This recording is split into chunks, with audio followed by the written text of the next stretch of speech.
उस समय सचिवालय के कर्मचारी और उस समय के कार्यकारिणी ने के सामने मैंने कुछ बातें कही। सचिवालय हमारा घर है। सचिवालय में रहने वाले सभी और काम करने वाले सभी कर्मचारी हमारे परिवार के सदस्य हैं, क्योंकि ये पूरे हिमाचल की जनता की आशाओं के अनुरूप कार्य करने की क्षमता ये परिसर हमको देते हैं। सचिवालय की गली से लेकर छोटे शिमले की सारी गलियों को मैंने देखा है। मेरा बचपन यहाँ बीता और मेरा राजनीतिक कैरियर इसी सचिवालय से शुरू होकर पंथा घाटी, साधना घाटी, अलर्जी, सब जगह ब्रॉडकास्ट, सब जगह यहीं से शुरू हुआ। और तकरीबन मेरा पहला जो चुनाव था राजनीतिक जीवन का, छात्र जीवन में तो मैंने चुनाव लड़े, ये मेरा 11वां चुनाव था। उस 11वें चुनाव में पहला जो मेरा पब्लिक अपीयरेंस थी वो छोटा शिमला वार्ड से थी। उस समय हिमाचल भवन, सचिवालय, आशियाना से लेकर साधना घाटी से लेकर निगम विहार से लेकर ये सब पंथा घाटी तक मेरे वार्ड के वोटर्स हुआ करते थे। और मैंने अपनी जिंदगी के सुनहरे बचपन से लेकर युवा अवस्था तक के अपने जीवन के अपने 20, 30, 25 साल ब्रॉडकास्ट में बिताए हैं। इसलिए मैं सभी प्रकार के सचिवालय के जो पहले के कर्मचारी है उनको जानता हूं, और जो वर्तमान में हमारे यहाँ जो कर्मचारी है एसओ बन चुके हैं, अंडर सेक्रेटरी बन चुके हैं, मेरे समय विश्वविद्यालय के साथी है, कॉलेज के साथी है, वो सब मुझे अच्छी तरह जानते हैं। इसके अलावा हिमाचल प्रदेश से भी और क्षेत्रों से सब लोग आए हैं, और ये एक मिनी घर है सभी हमारी संस्कृति का, जहां सभी प्रदेशों से, हमारे प्रदेश के सभी जिलों से यहाँ लोग आकर लोगों की सेवा करते हैं। उसके बाद मैंने जब अधिकारियों की बैठक ली तो एक ऐसी व्यवस्था, जिस व्यवस्था की हम कल्पना भी नहीं कर सकते थे, मेरे सामने आई। मैंने जीवन में भी कभी ऐसा नहीं सोचा था कि सरकारें रूटीन की तरह आएगी, रूटीन की तरह चला जाएगी, कर्जे का बोझ उठाएगी और अपना समय काटेगी, और उस समय के अनुसार हम अपना टाइम व्यतीत कर देंगे और अगले चुनावों में चले जाएंगे। मैंने पहले दिन से ये निश्चय किया था, और जब मुझे ये पता लगा कि हमारी सरकार पर, मैं अभी एक दिन मुख्यमंत्री बने हुए था, दूसरे दिन जब मैं अधिकारियों की बैठक ले रहा था तो कहा था कि आपके पास अगले 3 महीने सरकार चलाने के लिए धन नहीं है। तो मैंने कहा हमारी तो सरकार आ गई, मैं मुख्यमंत्री बन गया, लेकिन क्या जब उनकी सरकार आती तो वो कैसे अब उनकी पे का इंतजाम करते? कहते वो लोन लेते। जब मैंने उनसे पूछा तो हमारे ऊपर 75,000 करोड़ रुपए का कर्ज था। 6th पे कमीशन की लाइबिलिटीज थी।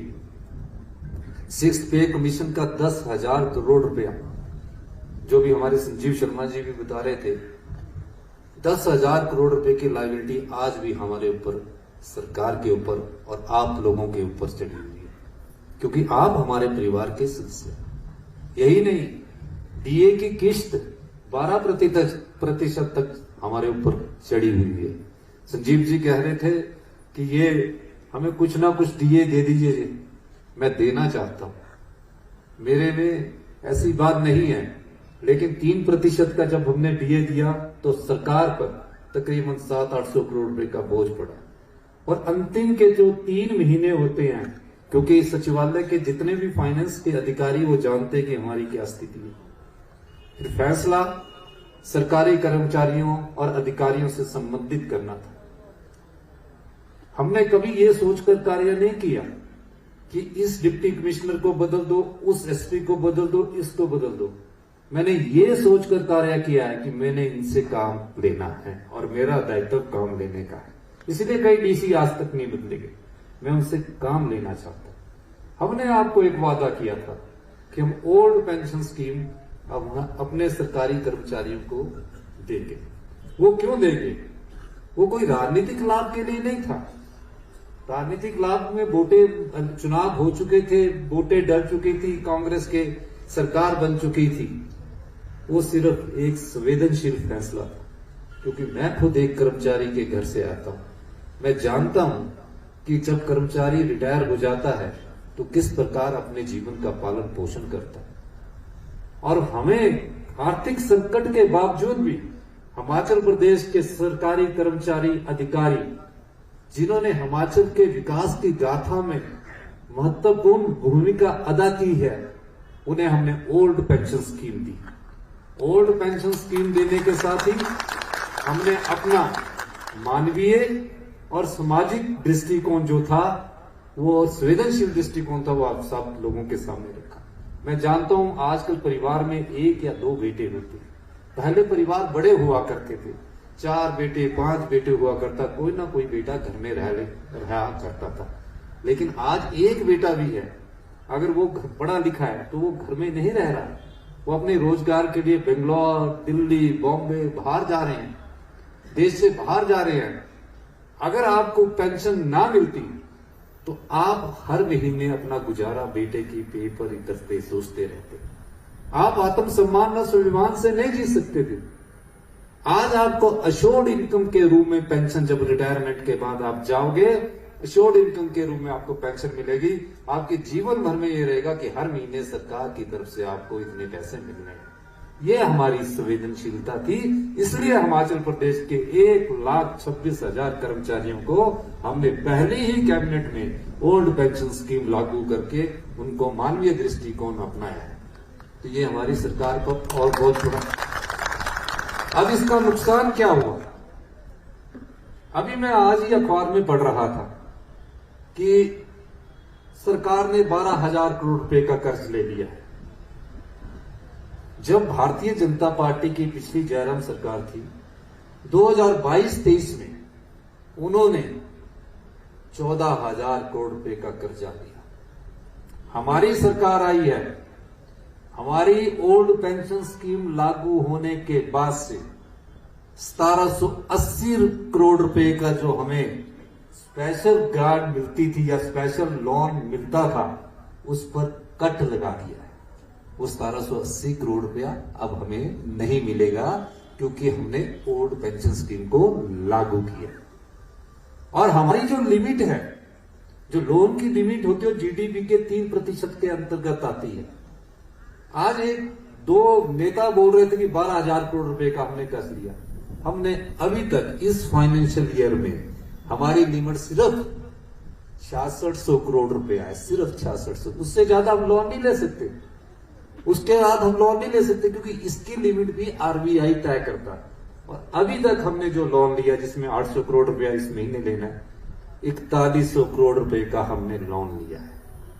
तो ये पिछली सरकार के 14,000 करोड़ से 4100 करोड़ रुपए का हमारा इस फाइनेंशियल ईयर में लोन है, और हम 6600 2,000 करोड़ रुपया और ले सकते हैं। ये हमारी सरकार ने ये कार्य किया। इन्होंने पैसे काटने का कार्य किया केंद्र की सरकार ने, यही नहीं, फिर उसके बाद जायका, विश्व बैंक, एएफडी और एडीबी से जो प्रोजेक्ट्स आते हैं, पहले उसकी लिमिट कोई नहीं थी। हमारी 10 महीने की सरकार में भारत की केंद्र की सरकार ने और भारतीय जनता पार्टी की मिली भगत से इन्होंने उस लिमिट को भी 3 साल में सिर्फ 2900 करोड़ रुपया कर दिया। यानी 1 साल में अगर हमने कोई डेवलपमेंट का प्रोजेक्ट एडीबी से लेना है, वर्ल्ड बैंक से लेना है, तो 1 साल में 900 करोड़ ले सकते हैं, या 3 साल का इकट्ठा 2900 करोड़ रुपए ले सकते हैं। ये ओल्ड पेंशन स्कीम लागू करने के कारण हुआ है। फिर भी हमने हार नहीं मानी। हमने कहा कि हम अपनी अर्थव्यवस्था को 2027 तक अपने पैरों पर खड़ा करेंगे। आप परिवार के लोग हैं हमारे, आप हर दिन फाइल साइन करते होंगे। हमने पहले दिन ही कहा, और आज भी मैं इस मंच से कहता हूं, अभी हमको 11 दिसंबर को 1 साल होगा। हम सत्ता में सत्ता सुख के लिए नहीं आए हैं, हम व्यवस्था परिवर्तन के लिए आए। और ऐसी व्यवस्था हम हिमाचल प्रदेश में लाने जा रहे हैं, और उस दिशा में हम आगे बढ़ चुके हैं 10 महीनों में, कि जहां शराब के ठेकों की नीलामी नहीं होती थी, हमें सिर्फ 180 करोड़ रुपया 10% बढ़ाकर मिलता था। हमने शराब के ठेकों की नीलामी से 500 करोड़ रुपए की अतिरिक्त आय का इस साल का हमने राजस्व प्राप्त करना है। यही नहीं, और भी हम डिफरेंट तरीके से जो हमारी इन्वेस्टमेंट ड्रेन हुई है, हमारा जो पास क्या था, पहले आपको ये सोचना हमारे पास पहाड़ी क्षेत्र है, 75 लाख की हमारी जनसंख्या है, थोड़े में हम गुजारा कर लेते हैं, हम संतुष्ट हो जाते हैं। हमारे पास क्या था? 2 चीजें थी। वो 2 चीजें थी, एक था पानी, एक था पर्यटन। दोनों का ड्रेन हुआ। यहां से पानी के मामले में जहां हमें विद्युत प्रोजेक्ट लगाने चाहिए थे वो नहीं लगाए। इन्वेस्टमेंट के नाम पर करोड़ों रुपया खर्चा कर दिया गया और फायदा SJVNL, NTPC, NHPC private firms देती गई। हिमाचल के लोगों को क्या मिला? हमारे पास साधन क्या है? हमने उस दृष्टि को पहचाना और पहले बजट में मैंने ये कहा कि जो 4 एसजेवीएनएल के पास पावर प्रोजेक्ट है, धौलासीब, लूरी, सुन्नी और एक पावर प्रोजेक्ट को हमने कैंसिल कर दिया। उन 3 प्रोजेक्टों के बनने से आप लोगों को फायदा नहीं हो रहा है। 40 साल बाद हमको 25% बिजली मिलेगी और जिंदगी भर 25% मिलेगी। हमने कहा ऐसा नहीं होगा। हमने लीज को, जो लीज रूल थे उसमें परिवर्तन किया और 99 साल की लीज मनी रूल को परिवर्तित करके 40 साल किया और उनको लिखा कि आपको हमको 40 साल बाद पावर प्रोजेक्ट वापस करना पड़ेगा।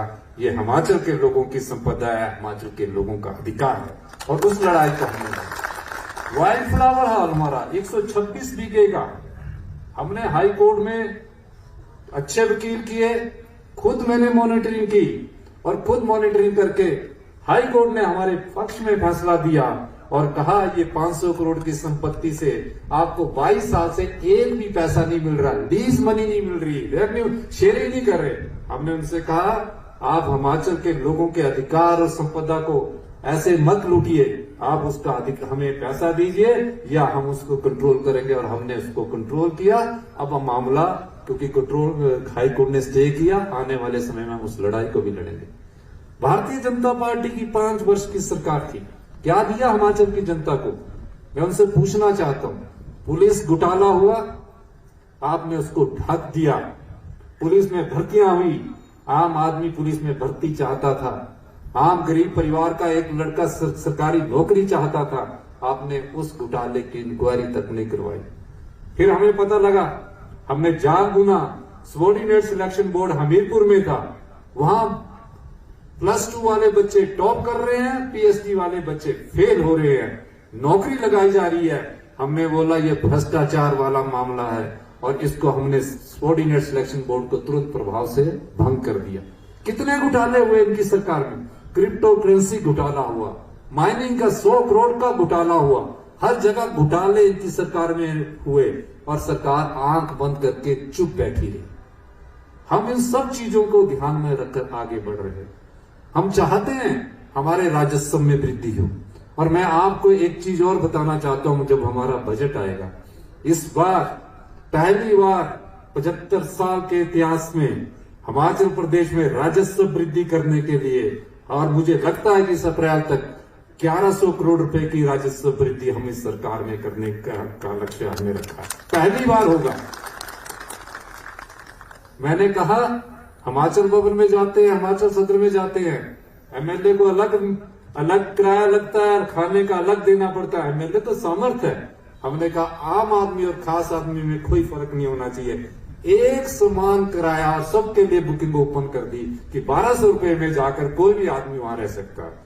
उसी तरह हमारे जो रेस्ट हाउस है उसमें भी एक समान किराया कर दिया। मंत्री होगा, मुख्यमंत्री होगा, विधायक होगा, सचिवालय का कोई कर्मचारी होगा, एक समान किराया होगा। इस व्यवस्था को हम लेकर आए।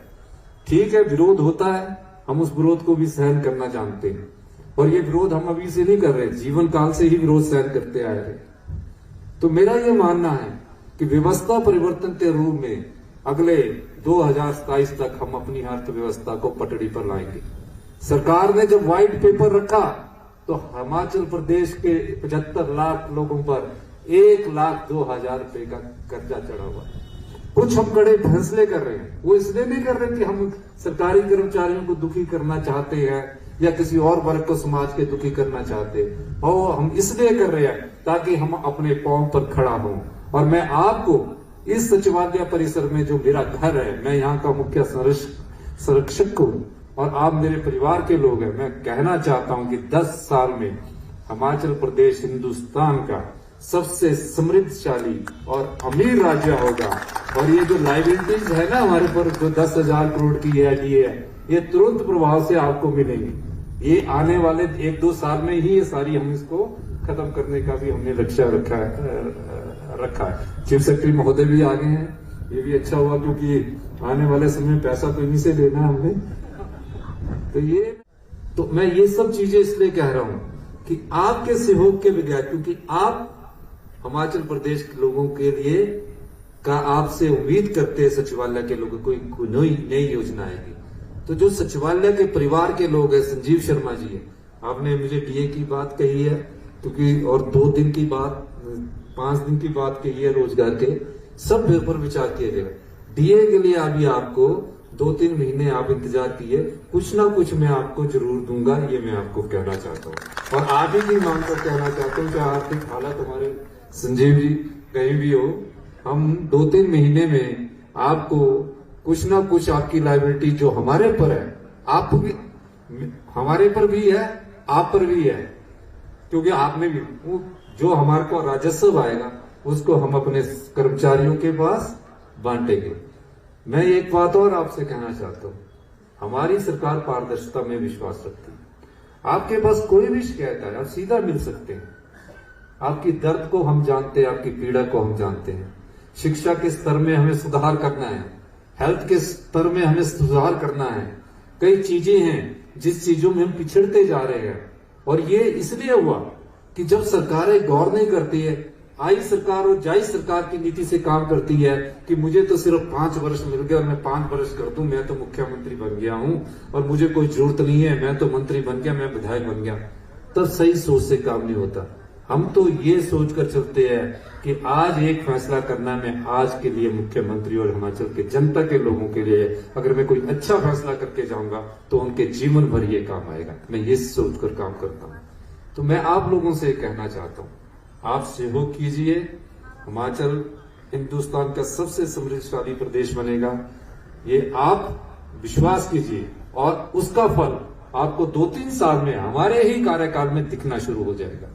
हम आउटसोर्स कर्मचारियों की भी नियुक्तियों को भी हम कम करना चाहते हैं। हम नहीं चाहते कि वो जिंदगी भर आउटसोर्स में रहें और बाद में उनके जब उनका बुढ़ापा आए तो उनके लिए कोई सहारा ना रहे।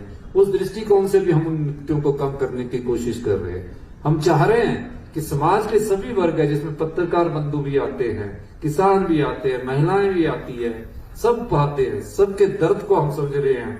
लेकिन जब आर्थिक स्थिति मजबूत ना हो और प्रदेश आर्थिक बदहाली के दौर में हो, तब भी हम कड़े फैसले लेकर आज किसी भी विभाग में हम किसी की भी पहली को रुकने नहीं देते। ये भी बड़ी चिंता की बात होती है कि आज पैसा हमें कर्ज लेना पड़ेगा, नहीं तो आपकी 2 महीने की पे रुकेगी, लेकिन उस लड़ाई को भी हम लड़ रहे हैं। तो इन्हीं शब्दों के साथ एक बार फिर मैं आपसे कहना चाहता हूं कि सचिवालय की जो मांगे हैं, आप तो घर के आदमी कभी भी आके गेट से आके मिल सकते हैं, आपकी सभी मांगों को हम पूर्ण करेंगे। और मांगे को विचार करने के लिए थोड़ा समय चाहिए, और फाइनेंस के आपके जो कर्मचारी हैं या अधिकारी बैठे हो, मेरे से ज्यादा फाइनेंस की हालत जानते हैं, और आपने पहले ही पता कर लिया होगा क्योंकि आप तो बड़े एक्टिव हमारे प्रेसिडेंट है। लेकिन जो संजीव जी ने बोला है, आप ये दो एक महीने का समय दीजिए, आप तो जरूर कुछ ना कुछ हम जो डीए है, क्योंकि और कुछ लाइबिलिटीज जो है उसको कम करने की हम कोशिश करेंगे। हमने हमारे इस बजट ने दिशा पकड़ी है और राजस्व उगाही में हम आगे बढ़ रहे हैं। कई लोगों को कष्ट होता होगा हमारी बात से, क्योंकि कुछ हम सख्त फैसले कर रहे हैं। वो कष्ट प्रदेश की जनता के हित में है, मेरे व्यक्तिगत हित में कुछ नहीं है, हमारी सरकार के व्यक्तिगत हित में कुछ नहीं है। और हम उन जिनको कष्ट हो रहा है वो राजस्व हमारा ठीक ढंग से सरकार में दे, हम उनका भी सम्मान करेंगे, लेकिन चोरी बिल्कुल नहीं मानी जाएगी। इस संदर्भ में भी मैं कहना चाहता हूं। इन्हीं शब्दों के साथ एक बार फिर मैं कहना चाहता हूं कि जो ओल्ड पेंशन के कारण भारत सरकार ने हम पर प्रतिबंध लगाए हैं, मैं चाहूंगा भारतीय जनता पार्टी की सरकार, हम के जो विपक्ष के लोग हैं वो जाए और इन प्रतिबंधों को हटाएं। इसके अलावा अगर ये 3 महीने हमारे आपदा में ना बीते होते तो हमारा राजस्व 1500 करोड़ रुपए तक पहुंचता, जो ऐतिहासिक था।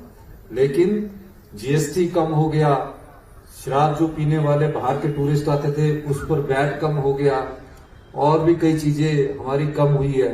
लेकिन आपदा में 16,000 हमारे परिवार है। मैं जानता हूं हिमाचल में एक घर बड़ी मुश्किल से बनता है। केंद्र सरकार से कुछ नहीं मिला, अब तो हमने वो आशा ही छोड़ दी है। और भारतीय जनता पार्टी के जो नेता अखबारों की सुर्खियों में बना रहना चाहते हैं, वो आपदा राहत कोष में तो कुछ दिला नहीं सके, लेकिन जो हमने 9799 करोड़ का क्लेम भरा है, उस क्लेम में हमारा अधिकार है। कम से कम उस क्लेम के 4,500 करोड़ आप हमें दिलाइए, जो कि हमें मिलने ही है। उसमें भी अड़चने मत डालिए, क्योंकि ये पैसा कांग्रेस की सरकार का नहीं है, हिमाचल सरकार का है, हिमाचल की जनता का है, उनके कल्याण के लिए लगेगा। ये मैं उनको कहना चाहता हूं। और जो आंकड़े अखबारों में प्रस्तुत कर रहे हैं, अभी तक हिमाचल सरकार ने 2023-24 के फाइनेंशियल ईयर में सिर्फ 4400 करोड़ रुपए का खर्च लिया है। और हम 12,000 करोड़ कर्ज तो ले ही नहीं सकते, 6600 करोड़ का कर्ज की हमारी लिमिट है। लेकिन हमने अपने आय के साधन बढ़ाने हैं और अपने पैरों पर खड़ा होना है। और हमारे आय के साधन 2 ही चीजों से बढ़ सकते हैं, पानी से और पर्यटन से। इसमें हम खूब खर्चा करने की कोशिश कर रहे हैं और आने वाले समय में 2-3 साल में आपको ये चीजें धरातल पर नजर आएगी। इन्हीं शब्दों के साथ 2 मांगे इन्होंने रखी है। डीए वाली तो मैंने बता दी, 2-3 महीने आप इंतजार कर लेंगे। और जो 5 डे वीक की बात है, उसका अध्ययन करना पड़ेगा। और बड़ी अच्छी बात की इन्होंने, गाड़ियां रुकेगी, बिजली के बिल कम होंगे और हम आधा घंटा या 1 घंटा बढ़ा सकते हैं। उसके बारे में हमें थोड़ा सा सोचने के लिए वक्त चाहिए। विस्तृत सोचने के बाद ही कोई फैसला किया जा सकता है कि क्या हम इसे लागू करें या ना लागू करें। लेकिन आपके हित में देखते, कल को ये ना हो कि घर में लड़ाइयां ही ना हो जाए। सैटरडे को रोज ही करते, तो ये थोड़ा ये भी पक्ष भी देखना पड़ेगा ना। तो वो नहीं तो ऑफिस के बहाने कई लड़ाइयां रुक जाती है, क्यों अभी जा रहे सोच। तो ये चीज भी आपको थोड़ा देखना पड़ेगा।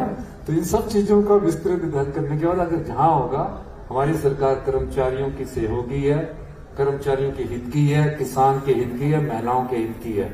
और आपको मैं एक और चीज बताना चाहता हूं, अभी हम पुलिस की भर्ती करने जाते हैं, क्योंकि कोई भी महिला जब तक समाज में कंधे से कंधे मिलाकर नहीं चलेगी तो उस उन्नति में थोड़ी कमी रह जाती है। हम महिलाओं के लिए जो पुलिस में भर्ती होने जा रही है 1200, उसमें 30% हमने कोशिश करेंगे कि हम 30% रिजर्वेशन महिला पुलिस को दें, ताकि वो आने वाले समय में पुरुषों के मुकाबले अपना कार्य कर सके। इस दृष्टि से भी हमारी सरकार आगे कार्य कर रही है। आपने हमारी बात सुनी, बहुत बहुत धन्यवाद। जय हिंद, जय भारत।